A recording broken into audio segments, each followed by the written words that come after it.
Θέλω λίγο σήμερα να σταθούμε σε κάτι άλλο το οποίο δεν συζητιέται και πολύ. Ο τρόπος με τον οποίο θα χρηματοδοτήσουμε την επερχόμενη αγορά του ακινήτου. Τα ακίνητα στην Ελλάδα είναι ένας χώρος στον οποίο είναι αρκετά δύσκολο να χάσεις χρήματα ακόμα και να είσαι άσχετος. Είναι πολύ πιο ασφαλές, εφόσον έχουμε μια πολύ βασική τάξη στα οικονομικά μας, το να κρατήσουμε ένα κομμάτι του κεφαλαίου μας και να πάρουμε ένα κομμάτι δανείου από το να ρίξουμε απλά όλα τα χρήματά μας στο ακίνητο. Στην εποχή μας, με την τόση πληροφόρηση, είναι εξαιρετικά ανόητο να μην ψάχνουμε όλες τις εναλλακτικές μας.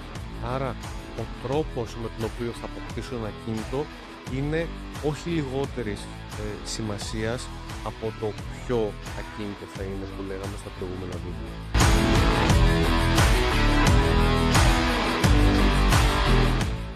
Καλησπέρα και καλώς ήρθατε στο 8ο επεισόδιο του Κώδικα των Ακίνητων. Έχουμε συζητήσει στα προηγούμενα επεισόδια το πώς βρίσκουμε ακίνητα, το τι πρέπει να προσέξουμε σε αυτά τις κόκκινες γραμμές. Θέλω λίγο σήμερα να σταθούμε σε κάτι άλλο το οποίο δεν συζητιέται και πολύ εκεί πέρα έξω και είναι πραγματικά πάρα πολύ βασικό. Ο τρόπος με τον οποίο θα χρηματοδοτήσουμε την επερχόμενη αγορά του ακινήτου. Αρχικά θέλω λίγο να βάλουμε κάποια δεδομένα στο τραπέζι. Νούμερο 1. Τα ακίνητα στην Ελλάδα ανέβαιναν και ανεβαίνουν και θα ανεβαίνουν πάντα. Και όταν λέμε πάντα εννοούμε σχεδόν κάθε χρόνο, με εξαίρεση ελάχιστες χρονιές ή χρονιές τις οποίες δεν είχαμε αύξηση τιμών ή είχαμε κάποια μείωση. Ενδεχομένως ήταν χρονιές τις οποίες είδαμε κρίσεις, είδαμε κορονοϊούς, είδαμε καταστάσεις πολύ ειδικές και είναι σημαντικό να έχουμε στο μυαλό μας το πόσο γρήγορα κάθε φορά η αγορά ανέκαμψε μετά από την κάθε συγκεκριμένη κρίση. Δηλαδή, να δούμε ποιες ήταν οι τιμές προ-κρίση στην Ελλάδα, που πήγανε με την κρίση και πόσο γρήγορα ξαναφτάσαν τα επίπεδα προ-κρίσης και πήγανε ακόμα παραπάνω. Το ίδιο και με τον κορονοϊό, το ίδιο και με κάθε κρίση την οποία συναντάμε. Τα ακίνητα στην Ελλάδα είναι ένας χώρος στον οποίο είναι αρκετά δύσκολο να χάσεις χρήματα ακόμα και να είσαι άσχετος. Το ακίνητο σαν ακίνητο ακολουθεί τα κοντινά του στη συγκεκριμένη γειτονιά, στη συγκεκριμένη αγορά, και όταν μια ολόκληρη γειτονιά έχει τα πάνω της σε επίπεδα τιμών, ακόμα και να έχεις αγοράσει πιο ακριβά από ό,τι θα έπρεπε, θα χρειαστεί να περιμένεις λίγο παραπάνω από τους άλλους για να ξαναπουλήσεις στην ίδια ακριβώς τιμή και να μην έχεις χάσει χρήματα. Τα ακίνητα σαν ακίνητα τα ίδια στην ουσία τους δεν χάνουν χρήματα. Δεν είναι χώρος για να χάσεις.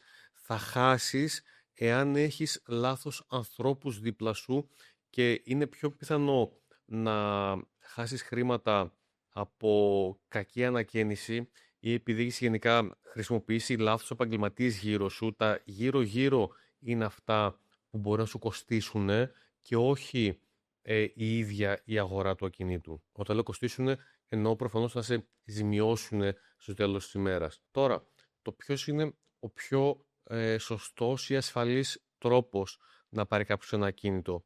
Σε επόμενο επεισόδιο θα έχουμε και άνθρωπο ο οποίος θα μιλήσει πιο συγκεκριμένα για τραπεζικά και λογιστικά ζητήματα. Παρατάθα σε μια λίγο πρώτη εισαγωγή, πρέπει να πούμε το εξής. Όσο ο πληθωρισμός είναι υψηλά για χρόνια και το βλέπουμε κάθε μέρα, και όσο τα δάνεια είναι χαμηλά ή τέλος πάντων οι τόκοι που πληρώνουμε είναι χαμηλότεροι του πληθωρισμού, αναγκαστικά είναι μια συνθήκη η οποία μας διασφαλίζει το ότι δεν χάνουμε χρήματα οικονομικά. Το λέω λίγο πολύ πρόχειρα, τώρα μην μπούμε σε πολλές λεπτομέρειες, δεν είναι το θέμα αυτή τη στιγμή. Σε κάθε περίπτωση, το κομμάτι του δανείου, το οποίο γενικά έχει πολύ μαυρίλα στη συνείδηση του ελληνικού λαού και όχι χωρίς λόγο, παρά τα αυτά θεωρώ ότι είναι πραγματικά δαιμονοποιημένη η κατάσταση με τις τράπεζες και τα δάνεια παραπάνω από ό,τι θα έπρεπε.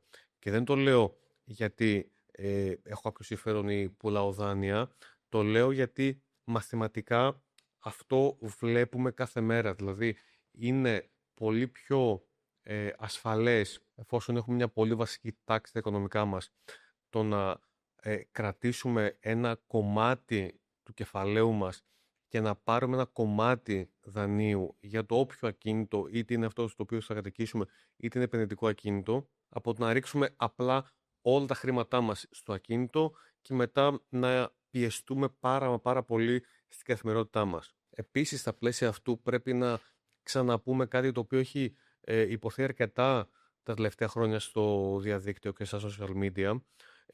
Ο διαχωρισμός καλού και κακού δανεισμού, δηλαδή το ότι παίρνω ένα δάνειο για να αγοράσω κάτι το οποίο θα μου φέρνει χρήματα, για παράδειγμα ένα επενδυτικό ακίνητο, από το παίρνω ένα δάνειο για να αγοράσω ένα σπίτι για να μείνω ο ίδιος, άρα ένα σπίτι το οποίο θα μου τρώει χρήματα, είναι ο διαχωρισμός καλού και κακού δανείου. Θα μου πεις, δεν πρέπει να έχω ένα σπίτι για να μείνω? Δεν λέω ότι δεν πρέπει να πάρουμε δάνειο για το σπίτι το οποίο θα μείνουμε. Λέω ότι πρέπει λίγο να ξεκαθαρίσουμε το πώς λειτουργούν τα χρήματα, το πώς λειτουργεί ο δανεισμός και πού βρισκόμαστε εμείς μέσα σε αυτό, για να μπορέσουμε να κάνουμε τη σωστή επιλογή στο πώς πρέπει να δώσουμε τα χρήματά μας. Εάν θα κρατήσουμε λίγα για μια ώρα ανάγκης ή λίγα παραπάνω, ή πόσα πρέπει ως προς τον προϋπολογισμό μας, στη ζωή μας, τα παιδιά αύριο μεθαύριο θα χρειαστούν. Δεν λέω πάρτε ή μην πάρετε δάνειο για το ένα ή για το άλλο. Λέω ότι στην εποχή μας, με την τόση πληροφόρηση, είναι εξαιρετικά ανόητο να μην ψάχνουμε όλες τις εναλλακτικές μας. Και όλα αυτά για να αγοράσουμε κάτι, ένα αντικείμενο, ένα ακίνητο, ένα asset που μπορεί να πει κάποιος, το οποίο ακόμα και να πάει στραβά το πλάνο το οποίο έχουμε στο μυαλό μας, μπορούμε να το ξαναδώσουμε σε 1, 2, 3, σε λίγα χρόνια, λιγότερα από το δάνειό μας, και σίγουρα να μην βγούμε ζημιωμένοι στο τέλος της ημέρας. Δηλαδή, με ένα πολύ μπακαλίστικο και πρόχειρο υπολογισμό, το να αγοράσω εγώ με δάνειο ένα σπίτι για να μείνω, το οποίο έχει ορίζοντα 25 ετών, και εγώ για κάποιο λόγο να πρέπει στα 7 ή 8 ή 10 χρόνια να το δώσω το σπίτι, να το πουλήσω για να αποπληρώσω το δάνειο και να κάνω κάτι άλλο γιατί κάτι μου έτυχε, σίγουρα στο μεσοδιάστημα έχω κερδίσει πολλά από τα ενίκια που θα είχα δώσει. Άρα ο τρόπος με τον οποίο θα αποκτήσω ένα ακίνητο είναι όχι λιγότερης σημασίας από το ποιο ακίνητο θα είναι, που λέγαμε στα προηγούμενα βίντεο. Συνοψίζω και κλείνω, είναι πάρα πολύ δύσκολο να χάσεις από τα ακίνητα στην Ελλάδα. Όποιος σου λέει εκεί πέρα έξω στο ίντερνετ το αντίθετο, ενδέχεται να πουλάει κάτι άλλο, γι' αυτό το λέει. Το ότι τα ακίνητα δεν χάνουν είναι κάτι το οποίο το ξέρουν όλοι, το βλέπουμε στους δείκτες κάθε μέρα και δεν είναι κάτι καινούριο. Οι περισσότεροι θα κάνουμε μία το πολύ 2 αγορές στη ζωή μας σε ό,τι αφορά ακίνητα. Είναι κρίμα να κάνουμε κακές αγορές, κακές τοποθετήσεις πολλών χρημάτων ή με το λάθος τρόπο, γιατί βαρεθήκαμε να ψαχτούμε λίγο παραπάνω, είτε στο ποιο ακίνητο θα είναι αυτό, είτε στο πώς θα το αποκτήσουμε. Κάπου εδώ φτάσαμε στο τέλος. Ευχαριστώ που ήσασταν μαζί μας. Τα λέμε στο επόμενο επεισόδιο.